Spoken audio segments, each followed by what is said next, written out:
Yo, how we doing? It's Mike at Phase 1. Those that know me know I love these and I love these. But today, I think I might need to confess that I could be getting into another love affair.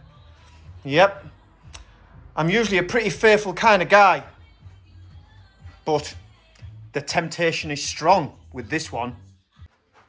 Well, it seems Pioneer DJ have done it again, and I think I'm probably going to be getting into trouble about this next product. This is my thoughts on the new Cross 12, the PLX-CRSS12, or I like to call it the Cross 12. Why is it going to get me into trouble? Because I'm going to need a set of these in my life. Where to start? Right, before everyone shouts, how have I got hold of a set of these? These aren't mine, they have been sent to me by Pioneer as I've been asked to do a review for Pro Mobile magazine, which I will be doing. Pro Mobile magazine is a small monthly or bi-monthly magazine, sorry, a bi-monthly magazine dedicated to all things mobile DJ, and they asked if I would like to do a review on the new Cross 12, and Pioneer DJ got on board and they're here. They sent us a set for me to have a look at. We will start seeing these in the shop around about September time, and I can't wait for that to happen. But anyway, more things. If you're looking for an in-depth review, a real in-depth review, I really suggest you go and have a look at my good friend Mojax on YouTube. Mojax, who works for Beat Source and DJ City, has done a fantastic review, and we always share his reviews because he does such a great job, and he's only about an hour or so up the road, and he comes to see us at the shop as well. He's done an awesome review on this product, and it will tell you every little detail. He's drilled down into it. What I'm going to talk about today is, do I like them, and will I be getting a set? Well, yeah, I think I probably am, because what has this done for me? It's given me everything that I kind of wanted and I've wanted for a long time. My setup at home, I have a set of turntables, I have a set of CDJs, and I have a mixer. I actually have this mixer. This is my mixer, DJM S11. Absolutely love it. So I'm not one of these DJs that plays 4 decks or 3 decks or anything like that. I just like to play 2 songs, a bit traditional. So I got this mixer, fell in love with this mixer, best mixer I've ever had, couldn't recommend this enough. And the other thing about my DJing, I do like to play a lot of vinyl. I don't play vinyl because I think it's clever, I don't play vinyl because I think I'm particularly good at it. I play vinyl because I'm of an age where that's where I started, and I just stuck with it. And I have done, and I've always kept my record collection. I started collecting records when I was around about, I don't know, 15, and I've just carried on with it, never parted with a record in my life. So records I really, really like, but I'm also a big fan of the new digital stuff. You know, I have a set of CDJs, I love plugging a USB stick in, I'm not opposed to using a laptop, I've embraced all these things. So it's not that I'm a vinyl head because I think it's a cut above and cleverer than anybody else. No, I just like it. I also turned 50. I decided I was going to try and have a little go at learning how to scratch. I know, maybe a bit of a midlife crisis, but I've always watched guys doing the scratching and the cutting, and I thought, it's really good, I'd really learn how to do that. So I think it was during COVID, during the lockdown, I tortured our whole house and probably the whole neighbourhood with loads of noise, and I just enjoyed it. Not professing to be particularly good at it, but I really enjoyed it. So I ended up getting this sort of setup, and I started using my turntables like this. So when this came along, I was like, wow, so this, I can play my records, and I can play my MP3s via my laptop, and I'm not going to have to use my CDJs because I'm all the time trying to get it just down to being one set of stuff. You know, I don't want like loads and loads of gear. I know we see these pictures of rows of CDJ. I don't need that. I don't need that. It's more, I DJ in a more simplistic way. And this came along and I thought, well, I've got to give this a look. Now, I've played some records on it, and it plays records really, really well. Very happy with the pitch. I'm very happy with the sound quality. I think they have done some work on the isolation and made some more improvements. As far as I'm concerned, decks, turntables, vinyl turntables are always going to suffer with some kind of feedback from vibration. You can't put a needle, a tiny little needle, on a record and then put it in a room with loads of vibrating things and it not cause a problem. But over the years, they've tried to improve it, and they've improved it and improved it and improved it. And these problems go right back to the Technics 1210s and anything before that and anything after that. Every deck has suffered from it. Some have been better than others. The PLX-1000, the deck previous to this, I found was improved. It was good, not solved. This, again, improved. They've done some little tweaks. They've added some things. But it doesn't solve the problem. If you're going to stick a speaker on the side of here and then play records, it's going to vibrate and it's going to cause a problem.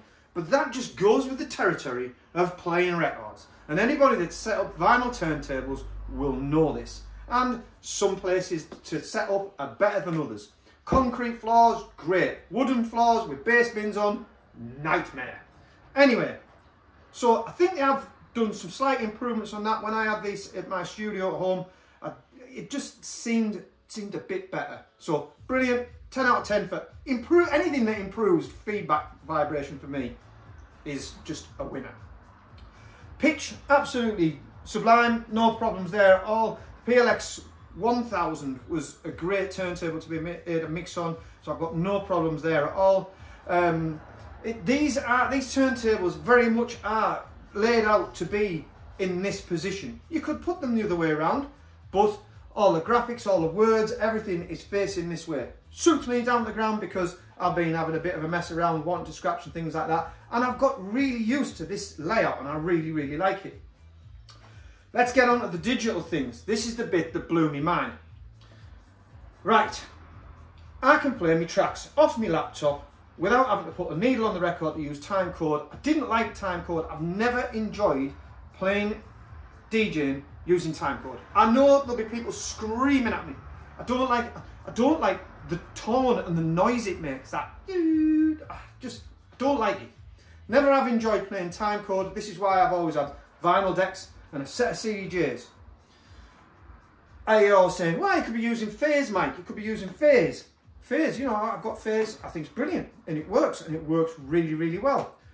My thing that I prefer over this whole idea against phase, even though I know phase is class, and if you've got a set of turntables, you can add phase and brilliant. Wireless control, awesome. Using timecode, great. Without having to put the needle on the record, awesome, brilliant. But it's just more stuff in my life. It's battery powered. I always slightly wonder whether the battery's going to run out. Do I need to carry a spare? How long is the battery going to last in you know, charging, not charging batteries? Lithium batteries don't last forever. How long is that going to last? I don't know.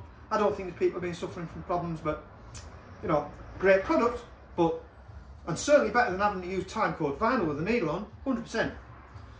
But then this, where they've got all this wireless, well, it's not wireless, it's, you know, it's all wired into my DJM S11 here, but it's not battery powered. There's no other bits. I can just plug my turntables in, phono cables, USB cable, phono cables, USB cable into there, job done. If I want to play my MP3s off my laptop using the timecode, I can put any record on here. I don't even have to have a record on here, and it'll just send the code through and the signal will get there. Brilliant. If then all of a sudden I want to go, actually I want to play a record, put a record on it, press that button, done. For me, that's a game changer. You know, it really is. Every now and again I think a product comes along, and Pioneer DJ have really made me sit up and take notice on this one. I know we see new mixers and new CDJs, but I work in a shop that sells that equipment, and not everything I go, wow, we've got to have. I like game-changing things. Do I think this is game-changing? For the vinyl DJ, yes. For the turntable disc DJ, yes. Is it for everybody? No. You know, there's guys out there using controllers. It's great. Why would you... They're carrying these around. This weighs more than my Technics. It's heavy. Heavy is good. Heavy is reliable. Turntablists and anybody that uses decks, anybody that comes to the shop, I want to buy these decks. Ooh, yeah, they're nice and heavy. It's just a thing. It's a thing that people who want turntables do. These are heavier than my Mark 7s. Heavy is good. Heavy is reliable. And so you're not going to be carting these around all over the place. Some people will, but vinyl, again, I took this coffin case out to a gig with a different set of turntables in the other day, and it weighs a ton. I have to get people to help me lift it onto the table and all the rest of it. So is it going to be a mobile bit of kit for everybody? No, it's not. Absolutely not. But then vinyl's not for everybody neither. But I think for someone like me who likes the vinyl thing, likes the MP3 thing because I can't get all my music on vinyl, and plus vinyl's expensive, and there's some old tracks out there that I haven't got on vinyl, but I've got on MP3. This setup lets me play and have access to all that music. Just epic. Absolutely epic. All at the flick of a switch.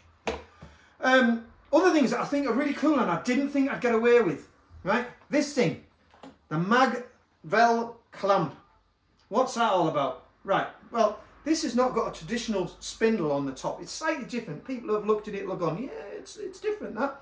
I thought this was going to be a problem for me, mixing vinyl. I like to do that and then do this for my pitch bending. We've seen a lot of DJs using the heavy weights. They put the weights on and 45 adapters and stuff like that, and they put them on and off. Now, I'm not a one for putting weights on records. I do know it improves the sound. I haven't got one of these big fancy weights that I put on. I play a lot of 12s, I don't play a lot of 7s, and so I'm not using adapters all the time. So this, I thought, this could be a problem. But do you know what? After about an hour of mixing, I just got used to putting that on there. It's not a problem. And it's so clever.